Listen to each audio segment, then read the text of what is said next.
May 27, 1981, an exclusive country club in Tulsa, Oklahoma, is shattered by the murder of one of its members, multi-millionaire Roger Wheeler Sr.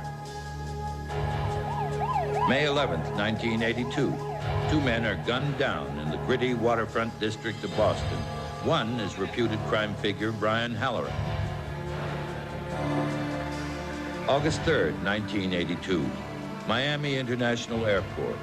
Police checked the trunk of a suspicious Cadillac. Inside is the body of a Boston businessman, John Callahan. 3 murders, unrelated seemingly. 3 murders in 3 cities thousands of miles apart.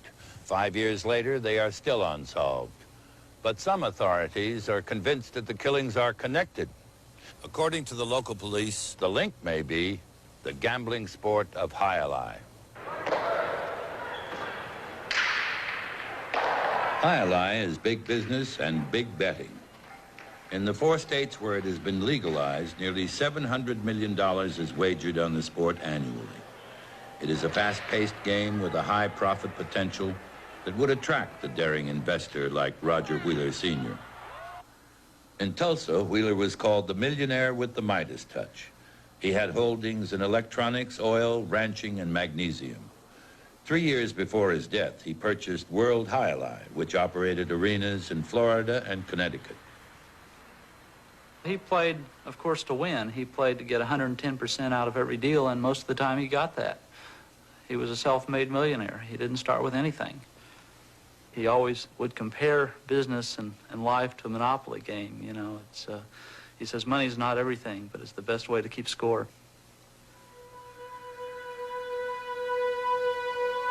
He was a very consistent individual. Every Wednesday, he would play, you know, his round of golf, and it was a well-known schedule. At 3:30 on May 27th, 2 men drove into the Southern Hills Country Club, parked 70 feet from Wheeler's Cadillac, and waited for their target to finish his golf game.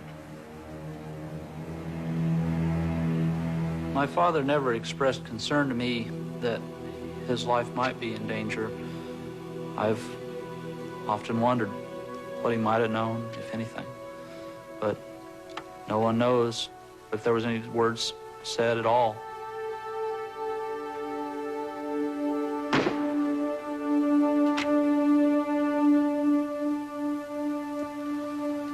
Seconds after the murder, the killers left the country club and disappeared in the late afternoon traffic. Their car was described as a copper or cream-colored Ford LTD, partial license number ST51. The car was never found, and the killers simply vanished. By 5 p.m., the crime scene was cordoned off. Witnesses said the assailant concealed his handgun in a towel and paper bag as he calmly walked across the parking lot. There was nothing at the scene that gave us an indication that somebody was trying to take property from Mr. Wheeler.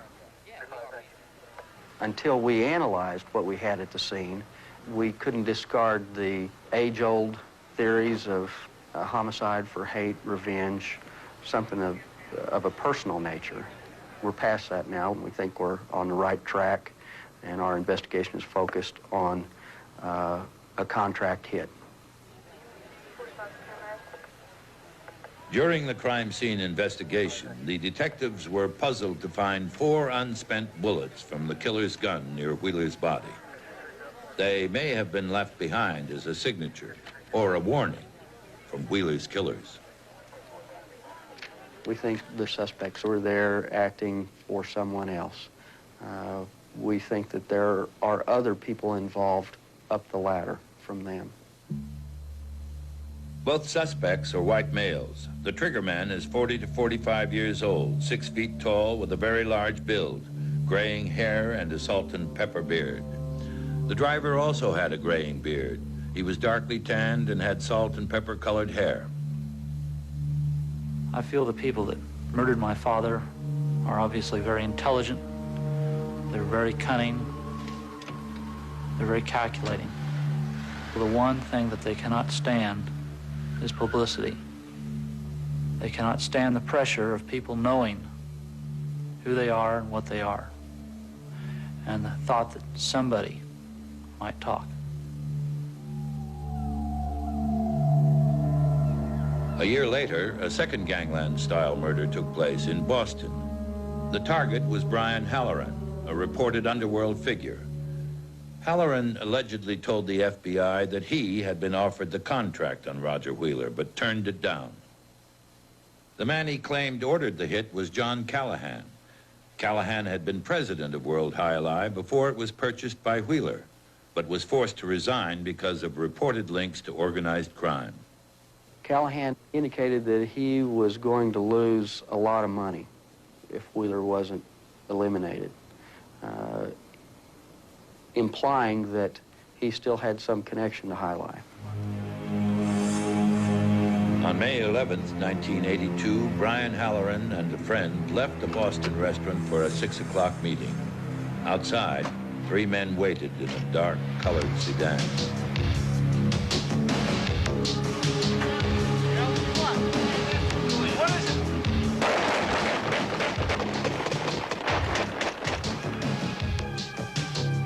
The sudden broadside killed the driver of the car instantly. The car rolled across the street, and Halloran, still alive, tried to make it back to the restaurant.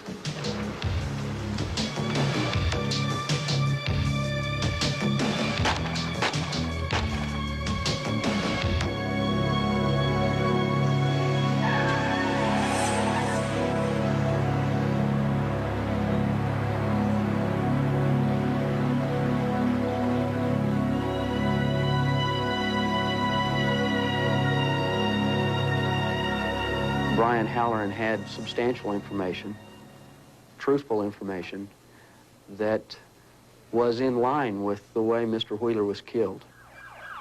It's too big of a coincidence to lay it off as only a coincidence. We feel that the two are definitely connected.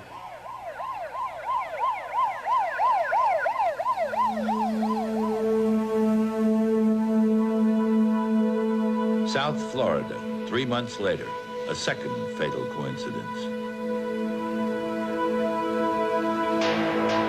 On July 31st, John Callahan flew to Fort Lauderdale. Though he lived in Boston, he kept a condominium and a leased Cadillac in the area. Detectives had tried to locate Callahan in Boston to question him about Wheeler's murder. They were unable to find him. They later learned that Callahan made regular secret trips to Florida, but have never learned why.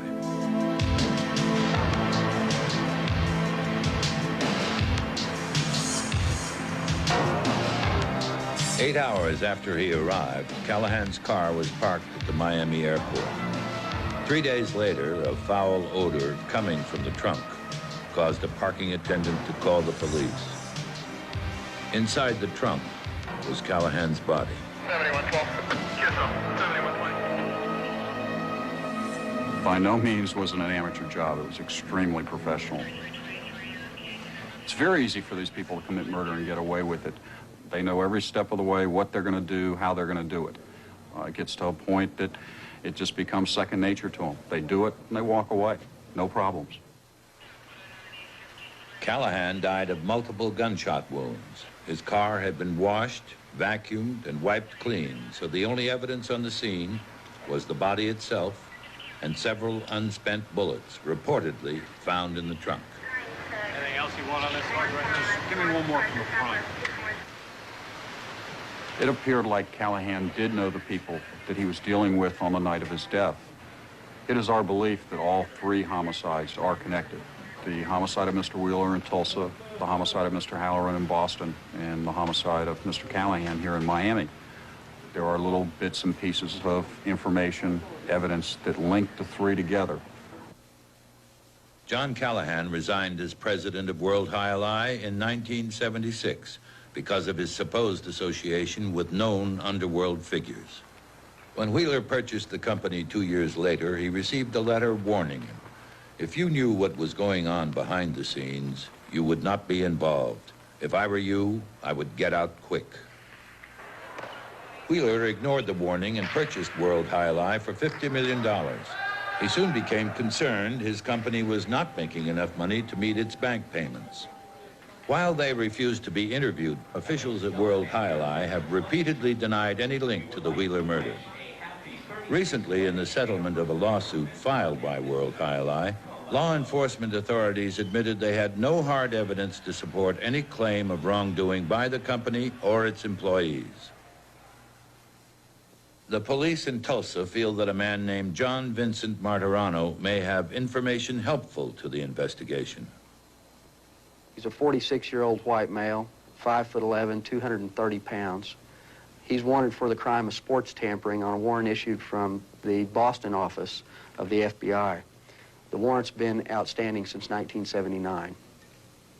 We seriously doubt at this point, unless people open up to us and are willing to talk to us, that we're going to get any further with it or solve it.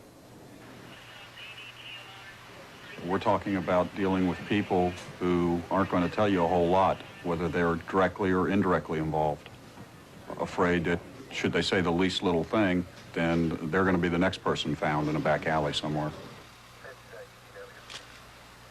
When my father was shot, one of his friends said that this type of murder is never solved. And I just can't accept that. I cannot bury my father until his killers are brought to justice. All it would take is just one person to come forward with a little bit more information, and we can break this case. Last winter, David offered a reward of $100,000 for information leading to the conviction of his father's killer.